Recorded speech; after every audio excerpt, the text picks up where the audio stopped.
Acknowledge she moves with great power, yet simultaneous humility.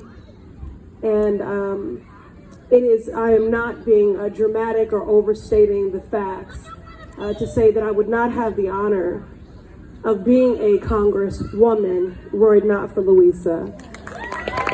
She was not only an early believer, but an early architect and strategist in that 2018 campaign where a victory was considered highly improbable.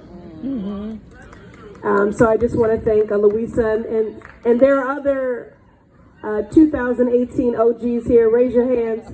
We thank you.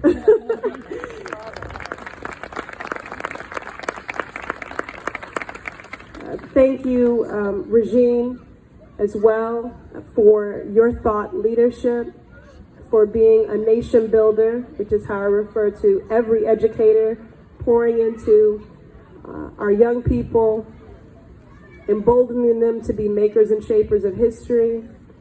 I have been the beneficiary of some of the scholars that she has poured into, who have served on my legislative staff, and that she sent into the world on fire to do good and to advance justice. And so I thank you for being you.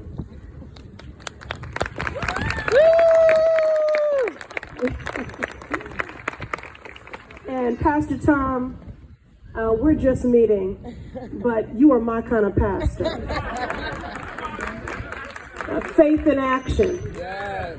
As a woman of faith who grew up in my grandfather's storefront church on the south side of Chicago that he pastored, and on the heels of,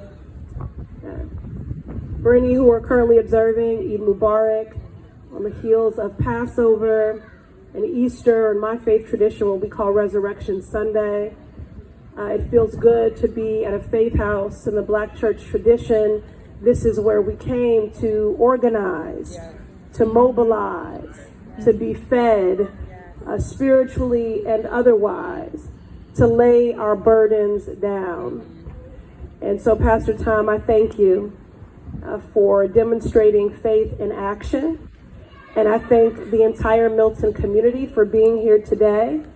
I know you're here when you could be doing a million other things because you care about your neighbor. You care about our community. You care about democracy. And so I thank each and every one of you.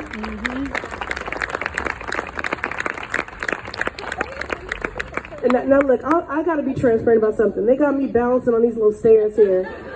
You know, because they told me in the memo, you got to stand on the thing because everybody can't see you. You can see my little milk dud head. Can y'all see me? All right, well, I'm going to stay right here on this flat ground in my cute boots because when I knew Regine was going to be here, I knew I had to pull up with a fit. Okay? So I'm just going to tell the whole truth.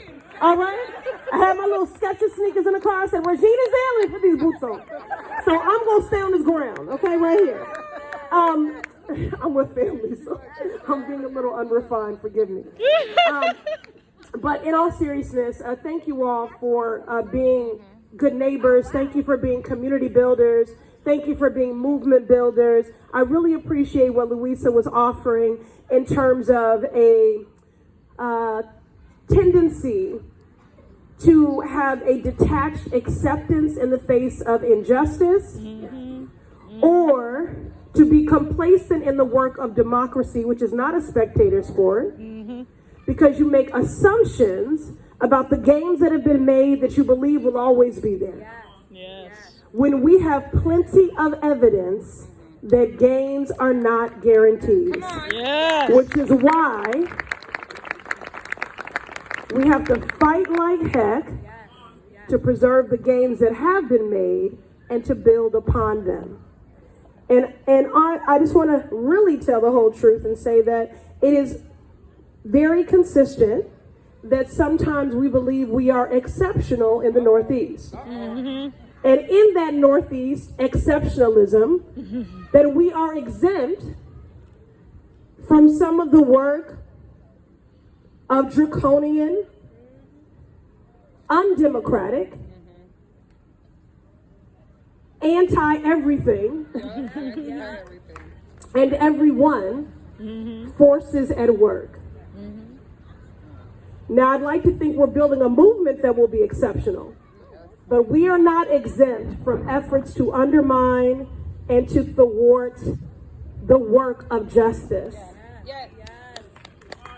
And Vice President Harris talks a lot about this Venn diagram. And if you were to consider a Venn diagram, the states that have been the most draconian in advancing anti-LGBTQ legislation, who deny gender-affirming care, the states that have been the most active in banning books, in banning bodies, the states that have been the most active in anti-Black rhetoric and policies and voter suppression, it's all connected. It is interconnected. It is precise. It is intentional. It is coordinated. It is legislated. Now, you all know policy is my love language. That's not just a t-shirt, though I do sell it. That is a practice, because every inequity, every disparity, every injustice is one that was codified in a budget or a law. That is a fact. And so the work of Mark and being actively anti-racist matters. The work of civic engagement and voter mobilization matters, because it's just this simple. Who you vote for determines who's elected. Who's elected determines the policies.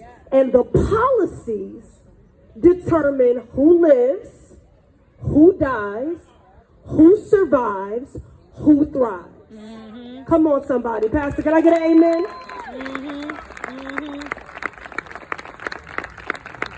Those are the facts. I love you too, Wendy. And I mean, I think it's up to us, it is incumbent upon us, because people don't often understand the connection in their daily living or struggles to policy, and that policy to people who are accountable to them. And that's why this is so very important, that we continue to build community, inform, educate, empower, and mobilize.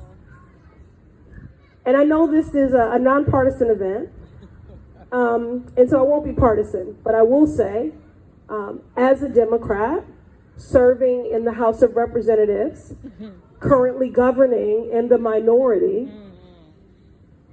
that although I'm governing in the minority, my hope, there's nothing minor about that.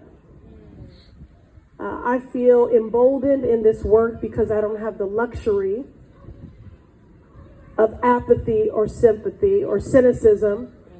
I don't have the luxury. People are depending on me, on you, on each of us to stand in the gap. And so, again, I thank you all for being here. And I just want to, close with a reference to Mel King, and then an affirmation, which I'm always closing with, because I'm an Aquarius and I'm corny like that. And I love a good affirmation, and this is the one that I repeat the most.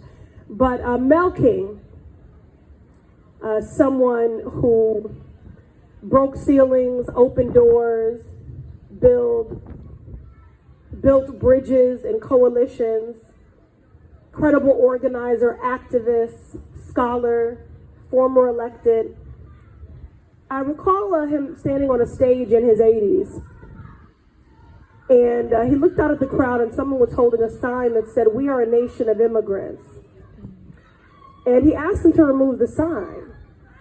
And everyone was sort of incredulous as to why would Mel King ask someone to remove a sign that seems to be in alignment with his values, his belief system. But he was insistent. And he left the stage and went to the person and said, "I mean it, take that sign down.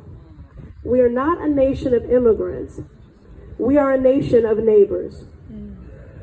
And I think the reason he did that was not to in any way take away the agency of that, but was to challenge us to stop othering. We are one human family.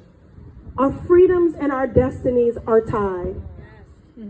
You are a town of neighbors.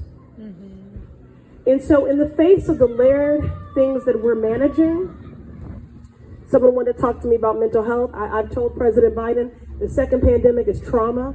It is very real and showing up in every way. And yet I still have hope. And I have hope because this affirmation reminds me that it is a practice.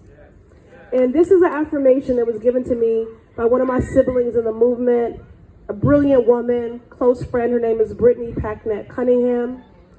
And this is the affirmation. I choose the discipline of hope over the ease of cynicism.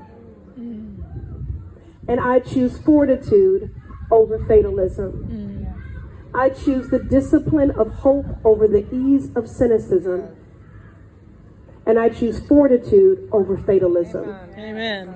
The fact that you were all here today means you made the same choice. Thank you, Milton.